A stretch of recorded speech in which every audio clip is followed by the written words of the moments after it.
কাঁচা চা পাতার ন্যায্যমূল্যের দাবিতে মঙ্গলবার ইসলামপুর টি বোর্ডের আঞ্চলিক দপ্তরের সামনে বিক্ষোভ ও ধর্নায় বসল ক্ষুদ্র চা চাষিদের বিভিন্ন সংগঠন। বর্তমানে কাঁচা চা পাতার দাম এতটাই কম যে চাষিরা ব্যাপক ক্ষতির মুখে পড়ছেন বলে অভিযোগ তাদের।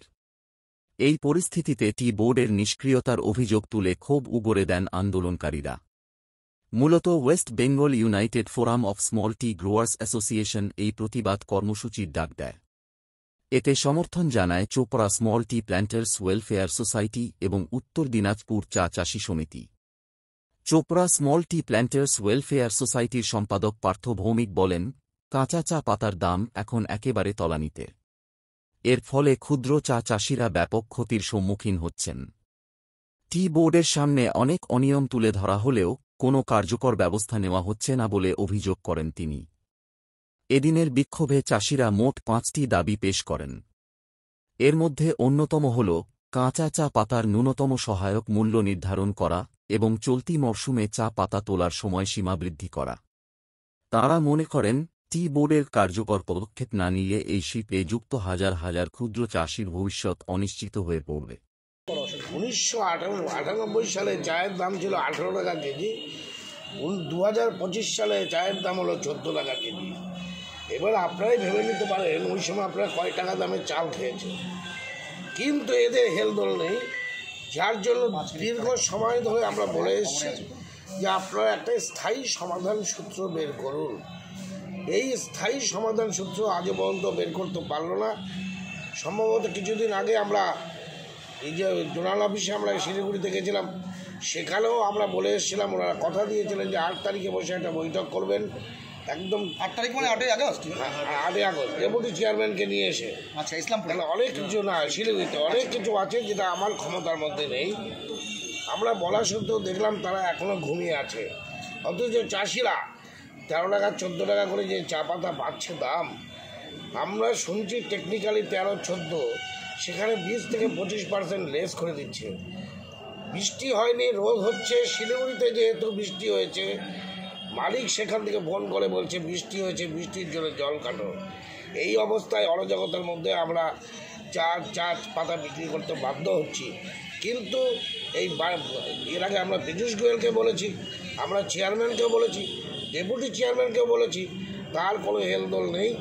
যার জন্য ইউনাইটেড ফোরামের পক্ষ থেকে যে আমাদের ফেডারেশন আছে, স্টেট ফেডারেশন আছে West Bengal United forum of small tea growers association, সেটার পক্ষ থেকে আমরা ধর্ণা করেছি সম্পূর্ণ দার্জিলিং জেলা হিল, দার্জিলিং জেলা প্লেন, জলপাইগুড়ি জেলা এবং ইসলামপুরের যেসব রিজিওনাল অফিসগুলো আছে সেইখানে আমরা দুই ভ্রাতৃত্ব, আমাদের আরটি সংগঠন আছে চোপড়া, এবং আমরা সবাই মিলে যৌথভাবে ইসলামপুর, জলপাইগুড়ি জায়গায় আজকে একই সময় হচ্ছে, এবং দার্জিলিং জেলায় আজকে একই সময় আমরা বিক্ষোভ কর্মসূচি নিয়েছি। এর স্থায়ী সমাধান সূত্র যতক্ষণ না মিলবে ততক্ষণ আমরা এখানে অবস্থান করব। আজকে একটা বার্তা দিতে যাচ্ছি, টি বোর্ড তৈরি হয়েছে কার স্বার্থে? চা চাষিদের সাথে। একমাত্র যেটা মনে হয়, যে কোনো বোর্ড তৈরি হয় সেই চাষিদের জন্য, চাষিদের যেন ফলো আপ করা হয়, চাষিদের জন্য কিছু দেওয়া হয়। কিন্তু একমাত্র কেন্দ্রীয় সরকারের একমাত্র প্রকল্প তৈরি হওয়ার চা টি বোর্ড সম্পূর্ণ হয় বটলি ফ্যাক্টরির স্বার্থে তৈরি হচ্ছে। আচ্ছা, কারণ চাষিরা মরে যাক, চাষিরা আত্মহত্যা করুক, ওদের কোনো যায় আসে না, মাছ কেটে বেতন তোরা পাচ্ছেই। কিন্তু ওদের এটা বোঝা উচিত, চাষির পেটে লাথি পড়ে গেছে, পিঠে ঠেকতে ওয়াল ভাঙার মতো অবস্থা হয়ে গেছে। এখন যে জায়গায় আমরা চলে আসছি, বিগত বছর থেকে শুরু করে, মানে আমার জীবনে কেন হয়তো চা শিল্পের ইতিহাসে লকডাউনের বছর বাদ দিলে কোনো বছর কোনো চাষি বলতে পারে না আমরা কামাই করতে পারলাম, খেয়ে পড়ে বেঁচে আছে। কেন? আর বটলি ফ্যাক্টরি প্রতিবার একই কথা, লস, প্রতিবার একই কথা, ব্যবসা হচ্ছে না। কিন্তু আমার একটা প্রশ্ন, বটলি ফ্যাক্টরি আছে, এটা আপনার লস, কিন্তু একটা ফ্যাক্টরি করতে পারলেই আপনার আর একটা ফ্যাক্টরি কী করে হচ্ছে, অটোমেটিক হয়ে যাচ্ছে, কিন্তু আপনার লস। মানে আপনার দান করতে বসেন কি এখানটায়? সম্পূর্ণ খোলা গল্প। টি বোর্ডের কিছু আধিকারিকের সঙ্গে বটলি ফ্যাক্টরি ফুল সেট আপ, যেই সেট আপের কারণে চাষিরা মরে যাচ্ছে। অনেক উদাহরণ আছে। আমরা বটলি ফ্যাক্টরিতে ভুসি কাটা হচ্ছে, তার প্রমাণ দিচ্ছি। টি বোর্ডের আধিকারিক গিয়ে বিক্রি হয়ে যাচ্ছে 3 লাখ 4 লাখ টাকা। আমাদের জন্য ফ্যাক্টরি বন্ধ, পাতা তোলা বন্ধ। ফ্যাক্টরিতে যা নাকি নিজস্ব বাগান ফ্যাক্টরি আছে, পাতা উঠিয়ে চা বানাচ্ছে, কমপ্লেন করলাম, অফিসার গেল নষ্ট করে দিয়ে আসতো, কিন্তু তারপরে তার কি ফিডব্যাক কোনো খবর নেই আমাদের কাছে। কী ভাববো আমরা চাষিরা কী ভাববো? যে টি বোর্ডের আধিকারিকটা প্যাক। আমরা আপনাদের মাধ্যমে টি বোর্ডের চূড়ান্ত টপ লেভেল পর্যন্ত সবাইকে একটাই বার্তা দিতে চাই, চাষির স্বার্থে যদি টি বোর্ড না থাকে, যদি চাষিদের সঙ্গে টি বোর্ড না থাকে, যদি ফ্যাক্টরি মালিকের সঙ্গে আমাদেরকেই ঝগড়া করতে হয়, তাহলে এই টি বোর্ড আমরা চাই না। টি বোর্ড অফিস উঠিয়ে দাও, ভেঙে দাও সব কিছু। যদি আমাদেরকে বটলি ফ্যাক্টরির সঙ্গে তেল মাখিয়ে মোলায়েম করেই চলতে হবে, তো আমরা টি বোর্ড ছাড়াও চলতে পারবো। এবং সবচেয়ে বড় যে খারাপ পরিস্থিতি তৈরি হচ্ছে আজকে, শুধু আমরা উত্তরবঙ্গে না, অল ইন্ডিয়া, এই যে চা ওয়েস্ট ভুসি দিয়ে চা তৈরি করা এবং নেপাল থেকে এবং বিদেশ থেকে চা আমদানি করা। ভারতে এত পরিমাণ চা তৈরি হয়, ভারতীয়রা খেয়ে শেষ করতে পারে না। তাহলে কেন্দ্রীয় সরকার এই যে প্রজেক্টটা নিচ্ছে বিদেশ থেকে চা আমদানি, কেন? কার স্বার্থে? একটাই স্বার্থ, বটলি ফ্যাক্টরি আমাকে কমিশন দেবে, আমি চাষিদেরকে লুট করব। এই যে স্বার্থ মানে চাষি স্বার্থ বিরোধী বিভিন্ন প্রকল্প আনছে কেন্দ্রীয় সরকার।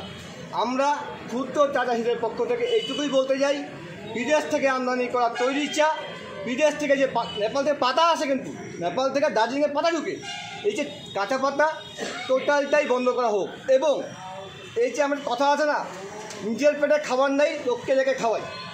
আমাদের ভারতবর্ষের চাষিরা মরে যাচ্ছি, কেন্দ্রীয় সরকারের আমাদের দিকে দরদ নাই, বিদেশের চাষিরা মরে যাচ্ছে দেখে ওদের চা নিয়ে আসে বিক্রি করছে। এই প্রকল্প, এই যে চিন্তাভাবনা, এখান থেকে বেরিয়ে আসতে হবে। শেষ একটা কথা বলে আমি আমার বক্তব্য শেষ করবো বা কথা শেষ করবো। আজকে আমরা অল্প সংখ্যায় চাষি আছি, তার কারণটা আপনি জানেন যে একটা রাস্তা, এখানেও জায়গা নেই। চাষিদেরকে যদি ডাক দেয়, চাষিরা কিন্তু উতলাই আসবে। তার শিলিগুড়ি অভিযান ঘেরাও করতে গেছিলাম, চোপড়া ইসলামপুর মিলে প্রায় 1,000-1,500 লোক নিয়ে গেছি। কেন? চাষিদের মনে একটা দুঃখ আছে, টি বোর্ডের উপর রাগ আছে। টি বোর্ডকে শেষ কথা বলে যাচ্ছি, যদি ওরা মনে করে যে এই কয়টা চাষি নো ইফেক্টেড, কালকে এমন পরিমাণে আসবো, ইফেক্ট কিন্তু ওদের ঘাড়েই পড়ে যাবে। আর তো বাছাই করা চা খাচ্ছে, কিন্তু এই চা খেয়ে যে আমরা মরবো, আমরা ভুক্তভোগী হবো, এটা ওদের কোনো কারণ। কারণ ওরা টোটাল চা শিল্পেরই ক্যান্সার। টি বোর্ড বর্তমানে টোটাল যে চা শিল্প, চা ইন্ডাস্ট্রি, যেই চায়ের পাতা হাসলে আমরা হাসি, যেই চায়ের পাতা দাম পেলে চাষিরা খুশি হয়, যেই চায়ের পাতা দাম পেলে লোকাল যে মার্কেট, যে বড়ো মার্কেট, সব মার্কেটের দোকানদাররা খুশি হয়, সেই চা শিল্পের একদম ক্যান্সার তৈরি হয়ে গেছে আমাদের টি বোর্ড। ওদের কোনো রকম ভূক্ষেপ নেই, কোনো রকম দায় নেই, আমরা বাঁচি বা মরি। আজকে আপনাদের ধারণা কতক্ষণ চলবে? আমরা আছি বল সঠিকভাবে কাজ করতে চায় না, সেই কারণে আজকে আমরা এখানটা অবস্থান এবং বিক্ষোভ করতে এসেছি। আজকে আমরা বলতে চাই এই টি বোর্ডকে আপনাদের মাধ্যমে, আপনারা যথাযথ যদি ব্যবস্থা না নেন, আপনারা জানেন যে বটলি ফ্যাক্টরি মন মতো জল কাটে। আজকে বৃষ্টি হচ্ছে, কত % জল কাটে তার কোনো বিজ্ঞানসম্মত নেই। যেদিনকে বৃষ্টি হবে না সেদিনকেও 4%। কী বিজ্ঞান আছে, কীভাবে কাটে এটা আমরা জানি নি। এবং ওজনের ক্ষেত্রে মানুষ ওখান থেকে নিয়ে আসে 10 কুইন্টাল, এখানটা হয় 8 কুইন্টাল। কীভাবে হয় সেটাও আমাদের বিজ্ঞানসম্মত হচ্ছে না, আমাদের মানুষকে ঠকানো হচ্ছে, আমরা এটা জানছি না। আর একটা জিনিস হচ্ছে এখানটা ব্রোকারের প্রভাব, অর্থাৎ আমরা যেটা বলেছি, আমার কোনো যদি ব্রোকার আপনার যে কোয়ালিটি চা না তোলে, তাহলে ওই চাটা ফেরত দিন, চা পাতাটা আমাদের কোনো আপত্তি নেই, তাহলে একদিন ফেরত দিলে অন্য দিন ও কিন্তু শিক্ষা পাবে। আচ্ছা, ব্রোকার বলতে যারা কাঁচা চা পাতা আপনাদের কাছে কিনে নিয়ে ফ্যাক্টরিতে বিক্রি করে, গ্রিন লিফ যারা করে বিক্রি করে এক জায়গায় কিনে, আচ্ছা, এজেন্ট যেটাকে এজেন্ট, হ্যাঁ, তারাই এমন কিছু করে যে বিভিন্ন রকমের লোকের যায় চা পাতা নিয়ে এক জায়গায় জমায়েত করে, এবং যে গাতায় ধরেন যেই গাড়িতে আমার 10 কুইন্টাল দেওয়ার কথা, এখানে লাথালাথি করে যেটা চার মানটা শেষ করে দেয়, প্রায় 25 কুইন্টাল, 20 কুইন্টাল, 18 কুইন্টাল এইভাবে মাল ধরে, মানে চাটাকে শেষ করে দেয়। কিন্তু এটা হচ্ছে একমাত্র বটলি ফ্যাক্টরির জন্য। বটলি ফ্যাক্টরি যদি সরাসরি আমাদের স্মল গ্রোয়ার্সদের কাছ থেকে বা সেলফ হেল্প গ্রুপের কাছ থেকে যদি চা পাতা নেয়, তাহলে আজকে এই সমস্যাগুলো হয় না। কেন? যারা তৈরি করে চা পাতা তাদের একটা আলাদাই হচ্ছে যে মানে যে আমি আমার নিজের ছেলেকে যেরকম আমি ছেলেকে আমি যত্ন নেব, সেইভাবে আমার একজন কৃষক যখন চা উৎপাদন করে, তাহলে ও ঠিক আপনার নিজের মতো ও দিয়ে সেই চা পাতাটা বিক্রি করবে। কিন্তু বটলি ফ্যাক্টরি একটা ঝামেলা মনে করেন যে সেলফ হেল্প গ্রুপের মাধ্যমে আমরা চা নিব না, আমরা ব্রোকারের মাধ্যমে চা নিব। আর ব্রোকাররা যা মন তা করে রাত্রে 12টা 1টার সময় যদি চা করে তার গাড়িগুলো অনেক ক্ষেত্রে দাঁড়িয়ে থাকে তবু সেই চাগুলো নেয়। না, আপনারা কি এর আগে দালালি রাস্তা বহুদিন ধরে চলছে, মানে ব্রোকার মিডলম্যান থাকছে, এটা নিয়ে আপনারা টি পর্ষদকে কখন রিপোর্ট জানিয়েছেন? বলেছে ওদেরকে নিয়ে এবং টিআরএ এবং টি বোর্ড আপনারা একসঙ্গে বসুন, বটলি ফ্যাক্টরি সহ আপনারা বসে একটা সিদ্ধান্ত নিন কীভাবে এই চা শিল্পটাকে বাঁচানো যায়। আচ্ছা। কিন্তু চা শিল্প আমাদের টি বোর্ড একটা কথা বলে কাজ একটা কথা বলে। ज़्यादा कुछ तो बोल नहीं पाऊँगा, जो मुझे ऑपरेशन नहीं है, लेकिन फिर भी मैं यही बोल सकता हूँ कि इस ऑफिस से जितना भी है हम लोग स्मॉल टी ग्रोअर्स के हित के लिए हम लोग स्मॉल ग्रुप्स फॉर्मेशन करते हैं, FPO फॉर्मेशन करते हैं, FPC फॉर्मेशन करते हैं, सेल्फ हेल्प ग्रुप फॉर्मेशन करते हैं, उन लोग को सब्सिडी देते हैं और हम लोग टाइम टू टाइम हम लोग जो भी है हम लोग फैक्ट्री में हम लोग इंस्पेक्शन करते हैं। तो वही मैं बोलना चाहता हूँ।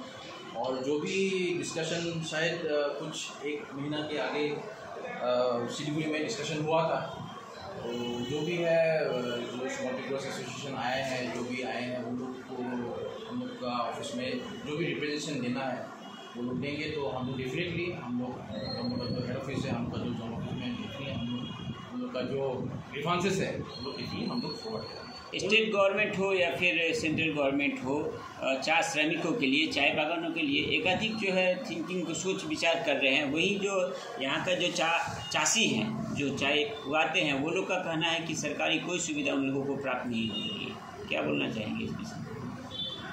क्या बोलेंगे, देखिए मैं जो दिल्ली में बोला हूँ मैं अपना मुझे ऑपरेशन नहीं है, मैं यही बोल सकता हूँ कि यहाँ का जो ऑफिस है हम लोग टी ग्रोअर्स के लिए, स्मॉल टी ग्रोअर्स के लिए उन लोग को सहायता के लिए हम लोग जितना भी है हम लोग small self help group FPO FPC को फॉर्मेशन करके वो लोग को हम लोग सब्सिडाइज करते हैं। और शायद इसमें इस जो अभी भी इकट्ठे हुए हैं इसमें ही शायद 2-3 जन आदमी आप लोग को मिल जाएगा जो उसको आप लोग को कंफर्मेशन दे देगा कि वो लोग को सुविधा मिला है। सर, कच्चा चाय पत्ता का प्रोडक्शन कॉस्ट 14 रुपीज़ है। किसान लोगों का या दोस्त का कहना है कि वो लोग बॉटल फैक्ट्री में जब पत्ता देते हैं तो उसको सही दाम नहीं दिया जा रहा है। आप लोग इसके अगेंस्ट में एक्शन भी नहीं लेते हैं, ऐसा कहना है। क्या अगला दिनों में आप हायर अथॉरिटी को इसके बारे में कहेंगे? क्योंकि उत्तर दिनाजपुर में अगर इंडस्ट्री है कोई तो वो टी इंडस्ट्री है, दूसरा कुछ भी नहीं है। उसके लिए इस्लामपुर में 16 साल में 2016 में आपका टी बोर्ड का रीजनल ऑफिस खोला गया है। सर, क्या कहना चाहेंगे? देखिए ये जो प्राइस है ये आप तो जानते ही हैं प्राइस ये एक मार्केट लिंक्ड है, ये डिमांड एंड सप्लाई से चलता है। और चाय का वही हालत है अभी जो पॉलिटिकल सिनेरियो चल रहा है, जो मैक्रो इकोनॉमिक्स जो चल रहा है उसके तहत अभी आप यहाँ का पत्ती का क्वालिटी भी आप देख लीजिए, पत्ती का क्वालिटी कैसा है। डेफिनेटली जो भी ग्रीवांसेस है वो लोग बोलिए। आज तो धरना चल रहा है आपके दफ्तर में, बातचीत हुई है? क्या डिमांड्स है उनके? वो लोग को आने दीजिए, डेफिनेटली उनका ग्रीवेंस सुनने के लिए हम लोग को आने को। आपका नाम और किस पद पे है सर? मैं ध्रुव तिवारी हूँ, फैक्ट्री एडवाइजरी ऑफिसर हूँ, बोर्ड। थैंक्स।